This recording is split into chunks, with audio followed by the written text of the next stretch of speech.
alat muzik yang sangat unik dipanggil letangan ajuh. Letangan ajuh ini muziknya akan mengiringi kumpulan penari di mana tariannya merupakan tarian yang mempersimbolkan proses menanam padi sehingga kita menuai padi. Generasi yang terkini, generasi sekarang mungkin tidak tahu bahawa ukiran itu ada ukiran kubur Jatimirek. Kemahiran yang suka untuk dicari ganti.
Assalamualaikum warahmatullahi wabarakatuh.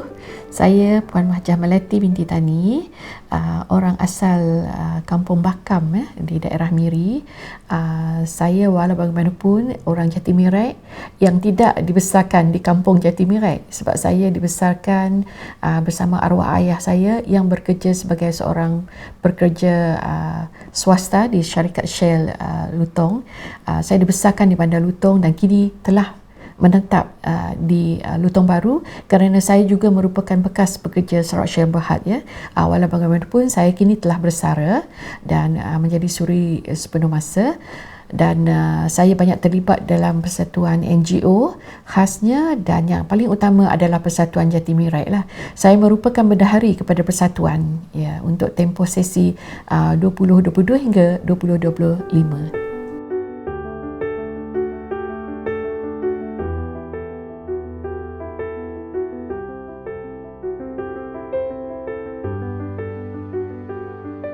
Okay, nama saya Haji Ujud bin Rahman. Saya usaha Persatuan Jatimirek dan berasal dari Kampung Pujut Tanjung Batu. Apabila persatuan ini ditubuhkan, dulu kami cuma bergerak dalam satu komuniti untuk menjaga kebajikan, melihat kejayaan-kejayaan orang Merek kan. Namun demikian, hari demi hari AJK atau ahli tentunya anak-anak mereka berjaya kan. Lepas tu apabila nak mengisi borang, mereka nak pilih bangsa tu Jatimirek memang tak ada. Lain-lain ada. Lepas tu kami cuba dan tahun akhir 2018 macam tu lah, 18-15 macam tu, kita telah bergerak untuk memohon pengiktirafan. Di mana keperluan pengiktirafan ini adalah untuk kita apabila kita nak mengisi borang, kita ada bangsa yang kita nak tik kan. Jadi dari situlah kita cuba meminta kepada kerajaan untuk mengiktiraf kaum Jatimirek ini. Rentetan daripada itu, kami telah mengambil langkah untuk membukukan bahasa Jatimirek itu, di mana pada permulaannya kami telah mengeluarkan buku panduan berbahasa Merek. Kemudian selepas itu kami mengeluarkan satu buku daftar bahasa Merek di mana kami kutip semua bahasa-bahasa Jati Merek, sama ada bahasa kampung ataupun bahasa yang di kawasan bandar, untuk dimasukkan dalam buku daftar Jati Merek, bertujuan untuk natijahnya untuk mengeluarkan kamus bahasa Jati Merek. Kalau kita melihat video ataupun bertemu dengan majlis-majlis Jati Merek, biasanya kaum wanita menggunakan sikong. Sikong adalah tutup kepala bagi wanita.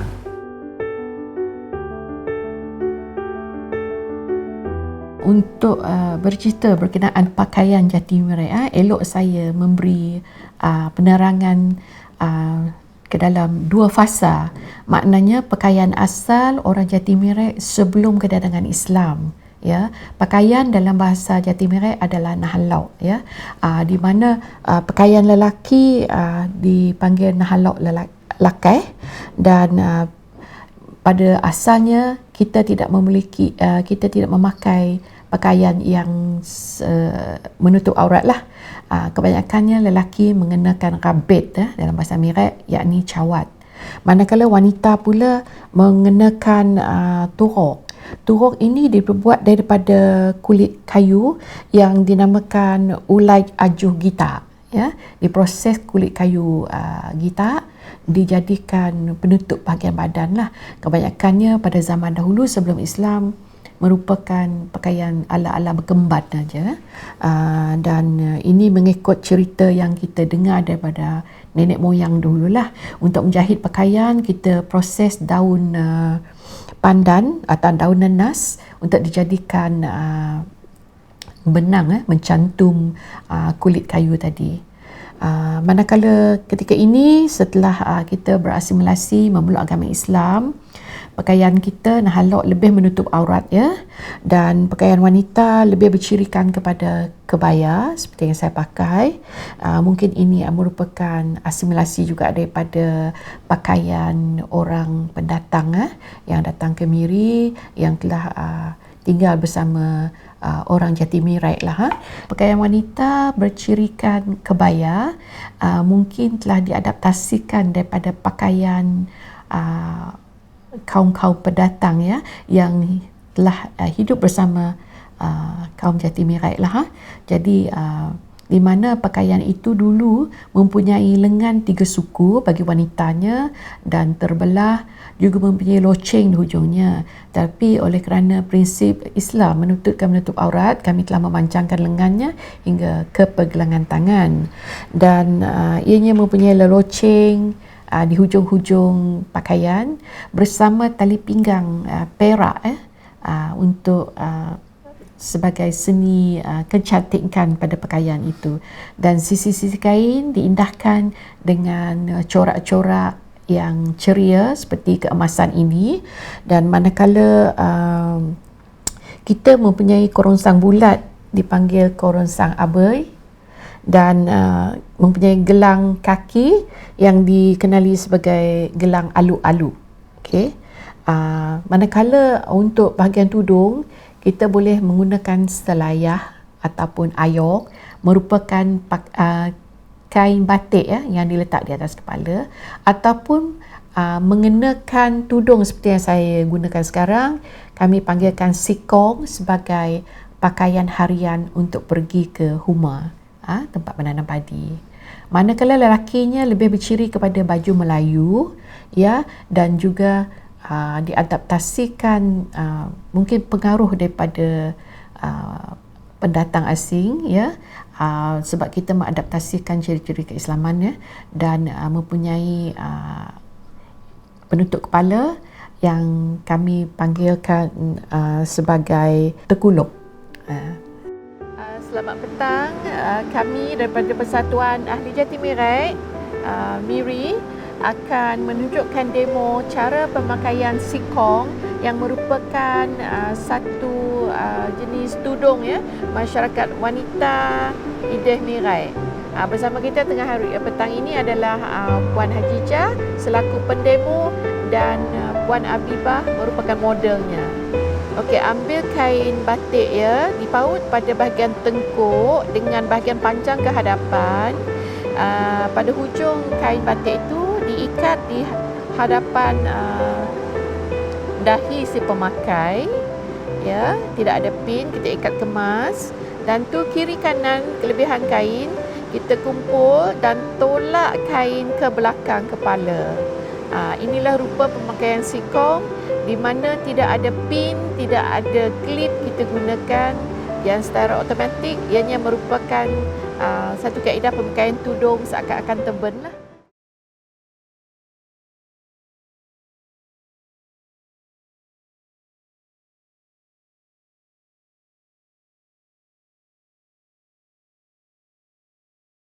Kaum Jatimirek juga mempunyai alat kesenian dan alat muziknya. Alat muzik yang sangat unik dipanggil letangan ajuh. Ianya diperbuat daripada 7 potongan ajuh tabir. Saya tak tahu apa nama dalam bahasa Melayu ajuh tabir, tapi pokok ini memang terdapat banyak di Kampung Bakam kini yang mempunyai daun yang sangat lebar. Dan 2 pemukul juga diperbuat daripada ajuh tabir, kayu tabir, dan bila diketuk ianya akan menghasilkan irama yang sangat menarik ya. Dan ini dipermainkan ketika kita mengetam padi masa-masa kita bersenang-senang ya. Dan juga selain daripada letangan ajuh, kita memainkan gendang yang diperbuat daripada kulit binatang. Kita mempunyai gong iaitu diperbuat daripada gangsa yang sangat besar, dan juga mempunyai alat lain yang kita telah tambahkan mengikut peredaran zaman untuk memberikan kecantikan lagi pada seni muzik letangan ajuh.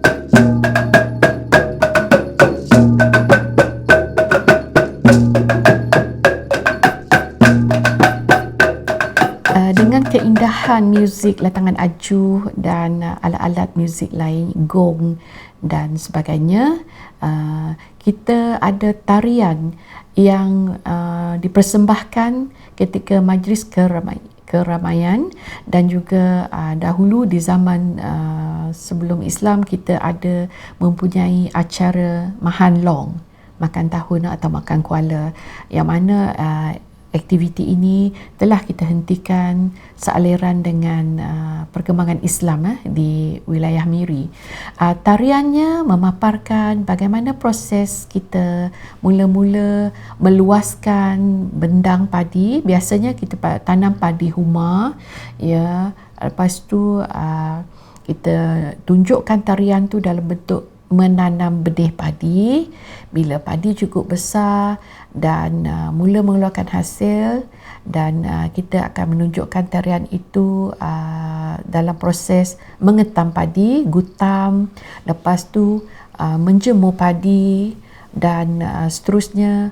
Zaman dahulu kita tak ada mesin ya, kita guna kaki ya untuk meleraikan padi daripada tangkainya. Dan selepas itu bila cukup kering padi dijemur, kita akan menumbuk padi. Selepas itu bila selesai ditumbuk, padi akan dianginkan. Tarian akan menunjukkan macam mana proses menganginkan padi. Selepas itu padi akan dikumpul dan disimpan di dalam dorong. Dorong adalah suatu rumah kecil, rumah padi. Dalam bahasa kami dorong. Dan penutupnya penari akan berbaris dalam satu barisan dan bersurai. Kita akan nampaklah tarian tu nanti ya.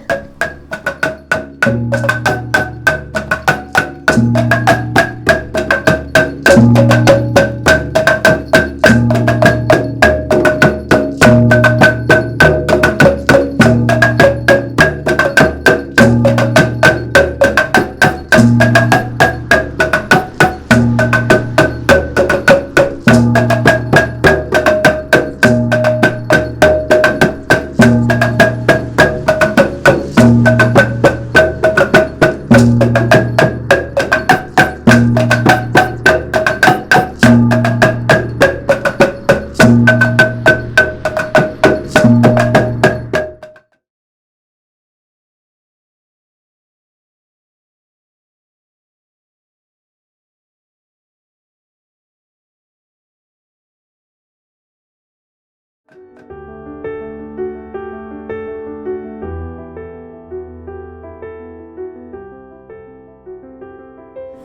Penghulu Haji Adam bin Bujang, bertugas sebagai penghulu di Kampung Bakam selama 2005 sampai sekarang. Kubur lama di Kampung Bakam orang Merek, keistimewaannya nyampun nisan, ukirannya siadat lain. Kita boleh tengok nantilah kita melawat di sana, ukiran nisannya memang kaca lah. Tapi walaupun sudah lama, nampak lagi bagus. Nisan jadi memang sebelumnya meninggal dah suruhnya mulah dengan orang ya. Untuk nisan aku pula cuma nama di polanya sedia, tapi hari bulannya meninggal sedia lah. Kalau bilanya dah meninggal baru saya nulis hari bulannya. Tahun berapanya meninggal. Namanya memang dah sedia. Anang dulu memang ada seorang tua yang pandai mengukir. Kau pada saja macam ni, hanya beda laki atau perempuan.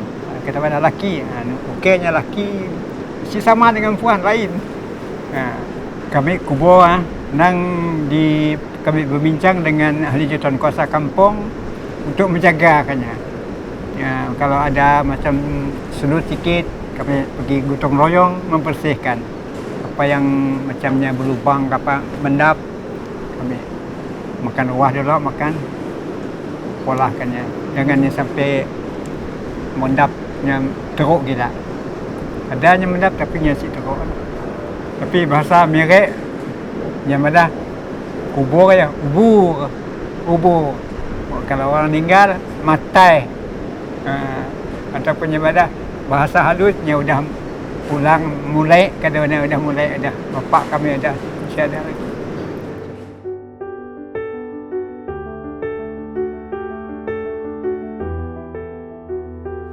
Selain daripada itu, keunikan yang ada kita lihat kepada kaum Jatimirek adalah ukiran nisan Jatimirek. Usaha untuk membukukan ukiran seni ukiran nisan Jatimirek ini adalah hasil cetusan idea daripada Datuk Presiden kami sendirilah, di mana ia melihat bahawa kalau tidak dibukukan mungkin generasi yang terkini, generasi sekarang mungkin tidak tahu bahawa ukiran itu ada ukiran kubur Jatimirek. Jadi kami memulakan usaha ini dengan mengumpul semua lokasi-lokasi kubur Jatimirek daripada Merapak, Lutong sehingga di Sebuti, kampung Rancah-Rancah Sebuti ya. Jadi kita melihat bahawa sepanjang kami pergi ke lokasi, ukiran itu ada hubung kait. Berarti kependudukan kaum Jatimirek ini memang merata di kawasan Miri ini. Jadi itu membukti bahawa kaum Jatimirek ini bukan hanya cakap-cakap saja, tetapi dengan bukti sendiri. Dan dengan bukti ini juga menguatkan kami untuk mendapat pengiktirafan daripada kerajaan. Perbezaan kubur Jatimirek ni, yang leper tu perempuan, yang bulat tu lelaki. Kalau kita lihat ukiran dari segi ukirannya, ianya berbeza. Kalau kita lihat dalam kajian kami ke lapangan, kami menemu ramah ketua kaum penghulu di sesuatu kawasan. Mereka mencerita bahawa orang dulu ianya pandai mengukir. Mereka mengukir sendiri. That's why kalau kita lihat ukirannya tiada yang standard. Maksudnya nya pelbagai. Kalau kita boleh lihat dalam buku yang kami, jadi oleh kerana itu masa kami bersama dengan Profesor Media Dr. Yaakob membuat kerja lapangan untuk merekrut semua ukiran nisan kubur Jatimirek ini, beliau merasa kagum sebab bagaimana orang dulu mengukir dengan tanpa ada skill-skill macam menggunakan pembaris dan sebagainya. Tetapi kalau kita dari segi perkiraan kita, ukiran itu seumpama kemahiran yang suka untuk dicari ganti. Dan pada ketika ini pun kalau kita nak mencari pengukir-pengukir Jatimirek pun sudah kira jarang lah. Pada masa sekarang ukiran untuk kubur tu tidak diturunkan pada masa sekarang. Maksudnya kebanyakan kubur sekarang menggunakan batu nisan batu kan. Kalau dulu menggunakan kayu keras, maksudnya kayu belian. Oleh kerana itu, kalau kita lihat di kubur-kubur yang contohnya di kubur Bekam, kita akan lihat kubur-kubur itu menggunakan kayu belian. Dan setengah cerita mengatakan mereka ada derajat masing-masing mengikut ukiran dan besarnya kubur itu. Itu yang paling unik lah.